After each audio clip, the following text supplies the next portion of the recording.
பெரிய சயின்டிஸ்ட் மாதிரி தான் ஆராய்ச்சி பண்ணுவாரு. மாமா என்னாச்சு மாமா? பழைய கதவுல அதான் சவுண்ட் வருது.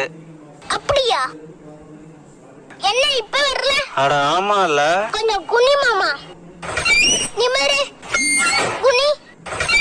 பழைய கதவு இல்ல மாமா, பழைய முதுகு. எதுக்கு மித்ரா கூப்பிட்ட? பக்கத்து வீட்டு மாயக்கா அப்பப்ப சண்டை போட்டிருக்காங்க மாமா. இவன் சண்டைக்கு போற மாதிரி தெரியலையே. போய் சண்டை போடுறோம் சரியா? என்ன பத்தி சொன்னியா இல்லையா? உன்னை பத்தி சொல்லும்போது மட்டும்தான் கழுவி கழுவி ஊத்துறாங்க. வா வா, என்ன நடக்க போகுதுன்னு பாரு. யாருமா மாயா? வெளியே வாமா. யாருப்பா வேணும்?